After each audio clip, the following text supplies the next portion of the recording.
Terima kasih pemirsa, Anda kembali menyaksikan Kominfo Newsroom.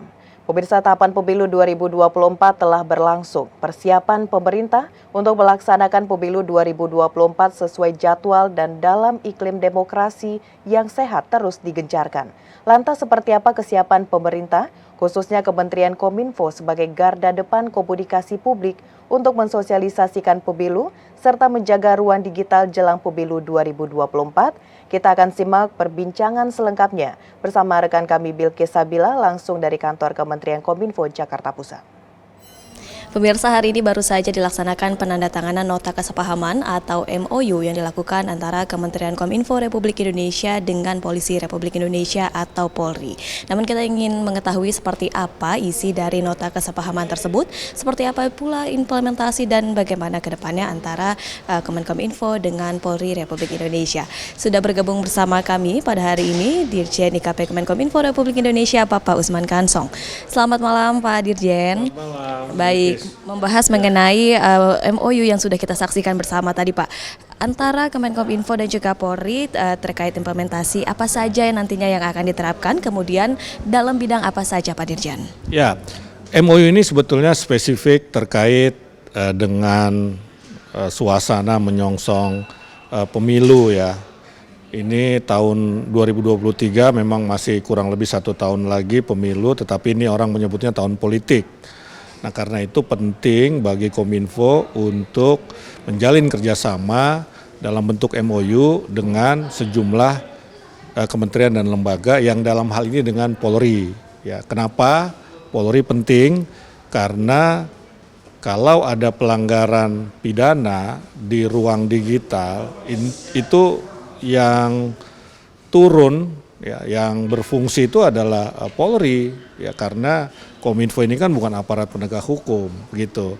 Nah, dalam MOU itu ada beberapa hal yang disepakati. Yang pertama pertukaran informasi ya, kemudian juga pemantauan ruang digital ya, pemantauan ruang digital, kemudian juga kerjasama dalam infrastruktur, kemudian juga ada kerjasama dalam bidang sumber daya manusia begitu. Nah, tetapi intinya kita ingin menjaga ruang digital, menjaga demokrasi di ruang digital ya, karena pemilu itu adalah salah satu indikator demokrasi ya. Kita ingin mencapai pemilu yang berkualitas untuk Indonesia maju. Ya, pemilu berkualitas untuk Indonesia maju sesuai dengan tagline kita pada hari ini ya Pak. Disebutkan pula tadi Kemenkominfo bekerjasama tidak hanya dengan Polri, melainkan dengan kementerian dan juga lembaga lainnya untuk menjaga kondisi pemilu ini tetap kondusif. Selain dari Polri, bekerjasama dengan siapa saja kiranya? Ya, kita sudah MOU dengan KPU, ya, dengan KPU dan yang dalam proses ini dengan Bawaslu. Ya, selain itu juga kita terlibat di dalam Des Pemilu yang dibentuk oleh Kemenko Polhukam. Dan kemudian kita sendiri di Kominfo ini punya semacam satgas ya, internal satgas ruang digital.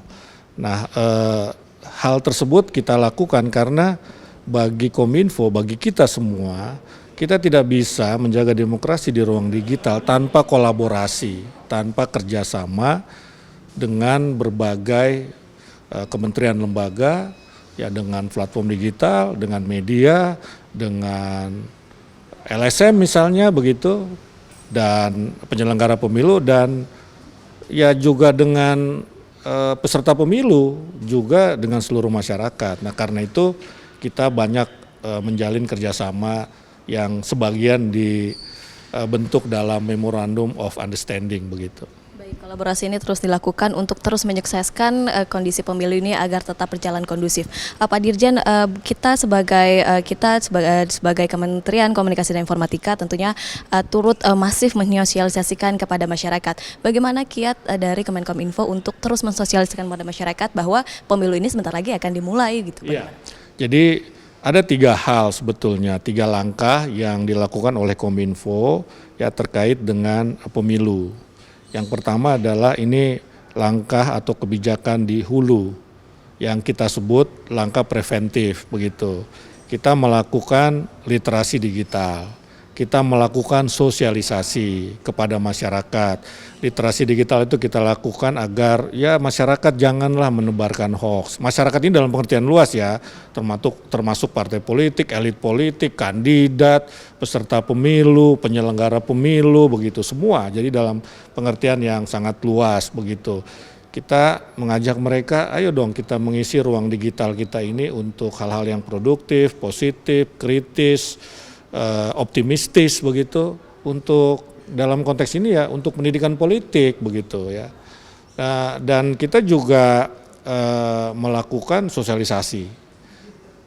Akan ada pemilu tahun depan, ya mari kita sukseskan pemilu bersama-sama begitu, karena pemilu adalah indikator demokrasi kita begitu. Kita ingin menjadikan demokrasi kita lebih berkualitas, ya kita ajak masyarakat untuk memilih, tidak golput misalnya, itu kita lakukan lewat berbagai media, ya baik itu media sosial maupun media mainstream begitu, termasuk juga dengan pertemuan-pertemuan langsung lewat webinar-webinar, kemudian bahkan lewat penyuluh-penyuluh yang dimiliki oleh Kominfo, ya penyuluh informasi publik PIP begitu. Itu satu yang di hulu ya, atau yang saya sebut preventif, pencegahan. Yang kedua, kita melakukan di level tengah atau di middle stream yang saya sebut mekanisme korektif. Mekanisme korektif ini apa? Kalau kita menemukan hoax politik dalam hal ini di ruang digital, ya karena kita punya 3 mekanisme itu kan, ada AIS ya, ada AIS Automatic Identification System, jadi dia bisa mengidentifikasi konten negatif termasuk hoax politik. Kemudian ada patroli siber yang bekerja 24 jam, 3 shift 1 hari begitu, 7 hari seminggu. Kemudian laporan masyarakat. Nah kalau kita menemukan itu maka kita jalankan kebijakan atau mekanisme yang kedua di tengah atau middle stream, yaitu meminta platform untuk men-take down.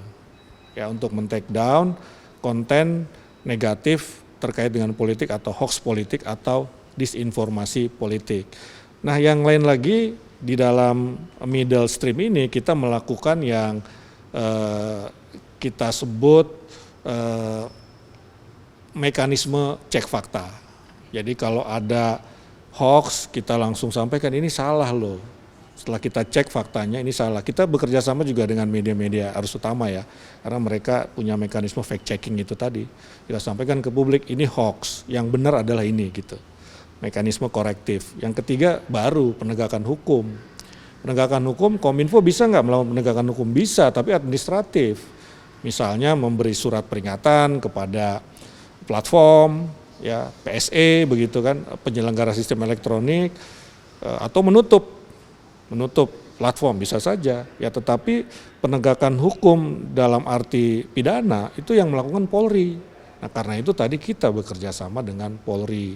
Nah kira-kira seperti itu yang kita lakukan. Ini terus kita sosialisasikan loh kepada masyarakat 3 mekanisme ini. Baik, komunikasi publik terus dilakukan mulai dari hulu hingga ke hilir, mulai dari pemberian sosialisasi hingga kelas politik begitu ya Pak, hingga sampai pemberitahuan kepada masyarakat bahwa konten ini sebenarnya adalah hoax dan yang ini adalah tidak begitu ya Pak. Terakhir Pak Dirjen, ini masih kita akan mengulas begitu dua kali politik sebelumnya, pemilu 2014 dan 2019. Ini kita begitu melihat banyak begitu ujaran kebencian begitu Pak di media sosial. Bagaimana harapan Bapak agar tidak hal tersebut tidak terulang kembali dengan adanya MOU yang sudah baru saja berlangsung ini Pak? Tahun 2014 itu ada hoax, ada ujaran kebencian, ada politik identitas, ada SARA, tetapi medianya ini masih media konvensional, ya tabloid misalnya, begitu kan.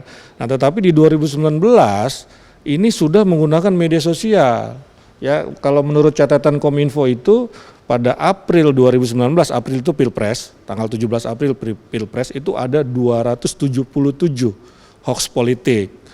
Di dalamnya ada ujaran kebencian, ya, ada SARA, ya, ada politik SARA, ada politik identitas begitu. Nah, karena itu Kominfo untuk mencegah agar itu tidak terulang, potensinya besar loh begitu.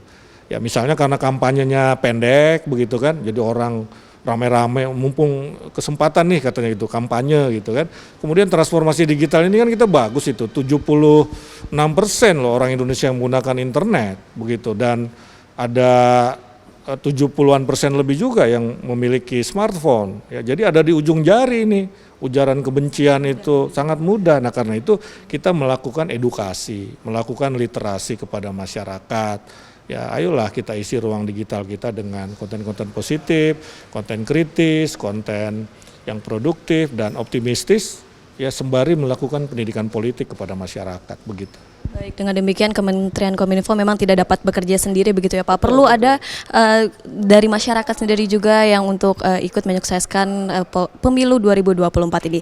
Boleh Pak terakhir disampaikan pada masyarakat untuk bersama-sama kita menyukseskan pemilu 2024. Ya, jadi pemilu yang sukses itu bukan cuma pemilu yang formal, prosedural, tetapi substansial.